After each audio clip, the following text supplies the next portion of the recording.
top 10 hottest comics of the week based off of cover prices data. That is right. We are basing it off of data. Cover price takes all sales reports from all these online websites and algorithms and all that stuff, puts that data into a bucket, shakes it up, and comes out and spits out this top 10 list. Those top 10 lists come out on that top 10 list comes out on Monday. Our show is live on Friday. So what we do here is Chris takes his 3 most interesting picks of the week on that top 10 hottest comics.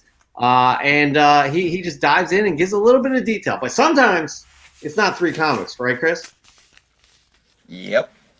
And I think this week is one of those times. But before we get into Chris's 3 picks, we're going to list out the top 10 hottest comics of the week based off of cover prices data. Here we go. At number 10, we've talked about this book. We got Geiger, number 1, black and white, thank you, variant. At number 9, we have the Berserker, number 1, second print foil. I mean, come on, are there like 700,000 copies of this book out there?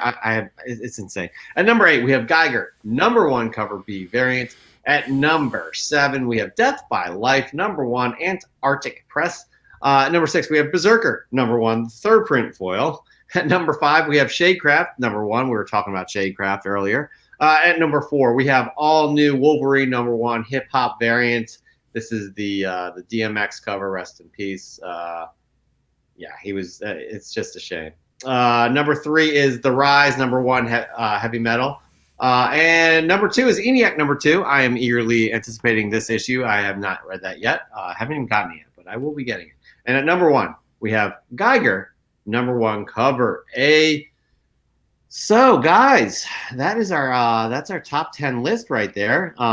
Love that A cover for Geiger. Isn't it? It looks incredible. Yeah. Actually, all those Geiger covers, I'm really, really liking all of them. But Chris, what do you got here for your interesting picks?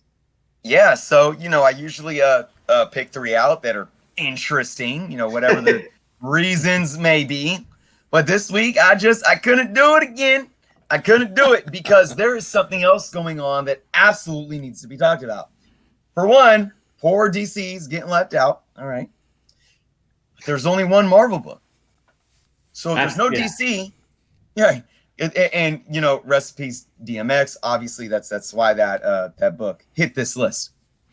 So if DC is left out, there's only 1 Marvel book. What's going on? Because nobody reads comic books anymore, right? Ha! Dude, let me tell y'all, this is all about indies. And Jeff, the funny thing about this is it wasn't that long ago that we had a very similar week. I want to say maybe 5-6 weeks ago. Mm-hmm. We had another week that was dominated by indies, and I said, screw it, we're indie love, baby, all day long. This is another one of those situations. Now, you had 9 indie books. Some of them, the Geiger had, 3, I believe, right? The cover B and then the second print or whatever. So I get that, but I took some notes here, and I want everyone to pay attention to this. All right, people who are naysayers of comic books in the comic book market, listen to this. Listen to this. What this list consists of. All right. First off, let's name how many independent publishers made the top 10 list in 1 week. 5 out of 10 books, 3 being Geiger. 5 different independent publishers. You got Image, right? You got Bad Idea. You got Boom, right? You got Heavy Metal, and what's the fifth one? You said Boom. Oh, you said Image. I don't know. I don't think there is a 5th one. I think that's it. Oh, there is, and I forgot to write them all down. That's my bad. Bad Idea. Bad Idea's up there. Look, yeah, Shadecraft is Image. Geiger is Image, right? Berserker's Boom. Berserker's Boom. Oh, Antarctic Press, Death by Life. There you go. Thank you so much. 5 5 independent publishers, all right? And that's not it. So focusing on the 5 publishers, though, it goes to show you, you know, we talked so long, like all of our lives, at least people our age, probably younger and older, though. The big two. The market isn't even like that anymore. Now, don't get it twisted here on what I'm trying to say. We know what Marvel and DC are, all right? But this just goes to show you that there are people out there buying books from publishers because they are interested in what these other publishers are doing, and there's a market for them. That is an absolute beautiful thing. But I also want to point this out as well. There's 5 other things to focus on too, and you know what that is? Genre. Out of the 9 independent books from 5 different publishers, there's 5 different genres. All right, let's review them. There's Geiger, which you can say is a post-apocalyptic sci-fi. It's one genre. You got BRZRKR, superhero genre, but it's, you know, superhero action genre. You got Death by Life in the Rise, which are the horror genre. Shadecraft, supernatural genre. And Eniac, sci-fi thriller genre. So again, the diversity in these books is absolutely amazing to me personally. So that's why I had to discuss this top 10 like this. Really, the market is so diverse right now, and people are seeing that. People are reading it. We just had, you know, Rock and Robbie, Pop Culture Philosophers, on last week, and you know, he reviewed some of these books in our Fresh from the Comic Shop from last week. And one thing that I said, I brought him up in my live stream that I did on my show today about how there's always those people that say people don't read comic books anymore, you know. And here's a guy like Robbie, Pop Culture Philosophers, who has a YouTube channel that has over 10,000 subscribers, who gets thousands of views, and all he does, for the most part, 99% of the time, is weekly reviews on not what's selling the hottest, not what's breaking sales records, not what's being speculated on because some movie release, but he does reviews on the stories. He reads the books, comes to YouTube, says this. I call him the Siskel and Ebert of comic books, the Siskel and Ebert of YouTube in the comic book community, because he's telling you about these stories, and thousands of people are watching. People are buying these books. They're enjoying these books. There's a lane and an avenue for these independent publishers to get a piece of this pie right now, and I am loving it. And also, again, it goes to show you that we comic book fans, we like different things, and there's something out there for everyone. I'm going to repeat it one more time. Post-apocalyptic sci-fi, superhero action, horror, supernatural, sci-fi thriller, guys. There is something there for absolutely anyone. Chris, it's beautiful. You break it down again. You know, I like what the bearded one says here. I brought this up earlier.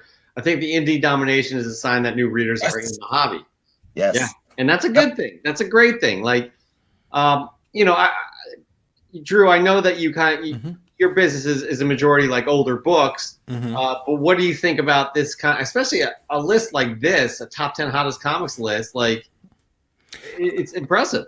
I tell you, I'm really appreciative of Bueller right now, because the only reason I know most of these names is because Coffee and Comics is kind of my Monday ease into the work week. You know, just put that on and drink coffee and chill. So I at least have heard of most of these, so that's awesome.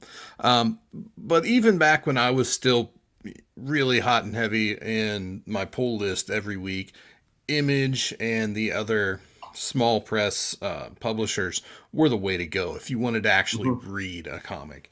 The last couple of years I worked at the store, people that would walk in and just wanted to get into comics, literally, again, wanting to read comics. Yeah, you know, we had like Daredevil Born Again, the Winter Soldier arc of Captain America you could point them to. But then it's like, you know, I can sell somebody on Chew a hell of a lot easier than I can sell them on a lot of things. And those small presses, they're not afraid to take risks. They can tell the stories the way they want to tell them.